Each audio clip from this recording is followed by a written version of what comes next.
Halo semuanya, kita akan membahas tentang bagaimana mengorganisasikan pesan bisnis. Ketika kita menyampaikan pesan dalam dunia bisnis, kita harus memastikan bahwa pesan tersebut jelas dan mudah dimengerti oleh penerima. Namun, seringkali, pesan yang tidak terorganisir bisa menimbulkan kebingungan, salah tafsir, atau bahkan menghambat komunikasi. Jadi, bagaimana cara menyusun pesan bisnis yang baik? Mari kita bahas bersama dalam video ini. Tidak semua pesan bisnis mudah dipahami. Apa saja penyebabnya? Pertama, bertele-tele, pesan terlalu panjang dan berulang sehingga membingungkan penerima.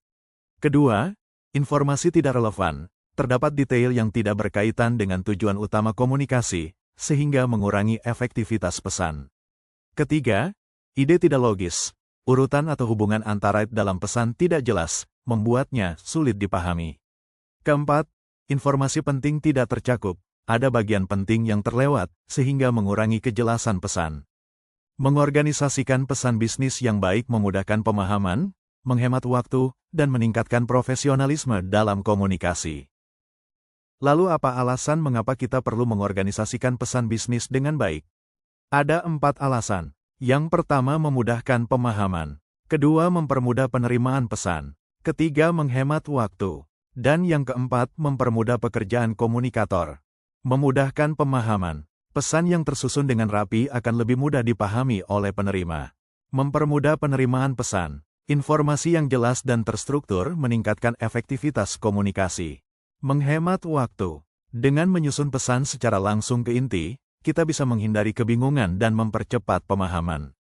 Mempermudah pekerjaan komunikator. Jika pesan kita jelas sejak awal, kita tidak perlu menjelaskan ulang atau memperbaiki kesalahan komunikasi. Ketika pesan bisnis dikomunikasikan dengan cara yang sistematis dan terorganisir, hasilnya akan lebih profesional, efisien, dan efektif. Salah satu cara paling efektif untuk mengorganisasikan pesan adalah dengan menggunakan outline atau kerangka pesan. Adapun langkah-langkahnya, yang pertama menentukan ide pokok. Mulailah dengan ide utama. Pastikan gagasan utama tersampaikan di awal agar penerima langsung memahami tujuan pesan. Kedua, menambahkan poin pendukung. Sertakan informasi tambahan yang relevan dan mendukung ide utama. Hal ini membantu penerima memahami konteks dengan lebih baik. Ketiga, menggunakan ilustrasi atau bukti. Gunakan data, contoh nyata, atau kutipan untuk memperjelas pesan. Misalnya, jika kita mengirimkan proposal bisnis, kita bisa menyertakan grafik atau statistik untuk mendukung argumen kita. Jadi, dengan menggunakan outline yang baik, kita bisa memastikan bahwa pesan bisnis kita tersampaikan secara jelas dan efektif. Ada beberapa pendekatan yang umum yang digunakan, yaitu pendekatan langsung. Jika audiens kita sudah siap menerima pesan, kita bisa menyampaikan ide utama langsung di awal. Contohnya adalah email yang meminta informasi atau memberikan instruksi kerja. Pendekatan tidak langsung. Jika audiens perlu diyakinkan terlebih dahulu, kita bisa memberikan latar belakang atau alasan sebelum menyampaikan ide utama. Contohnya adalah saat menyampaikan berita buruk, seperti pemberitahuan kenaikan harga atau penolakan lamaran kerja.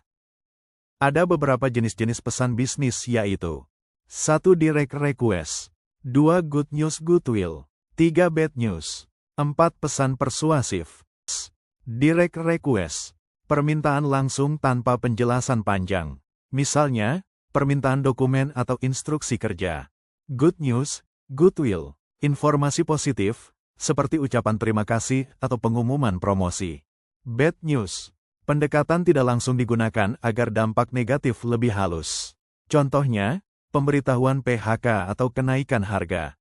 Pesan persuasif, bertujuan untuk meyakinkan penerima agar menerima atau melakukan sesuatu. Misalnya, proposal bisnis atau promosi produk. Pemilihan rencana organisasional yang tepat akan sangat mempengaruhi efektivitas pesan bisnis yang kita sampaikan.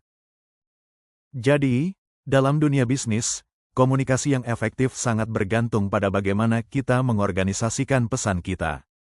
Dengan menghindari kesalahan umum seperti bertele-tele atau tidak relevan, serta menerapkan strategi organisasi yang baik, kita bisa memastikan bahwa pesan bisnis kita lebih jelas, efektif, dan profesional. Terima kasih telah menyaksikan video ini. Jangan lupa untuk selalu menerapkan prinsip-prinsip ini dalam komunikasi bisnis kalian. Sampai jumpa di video berikutnya.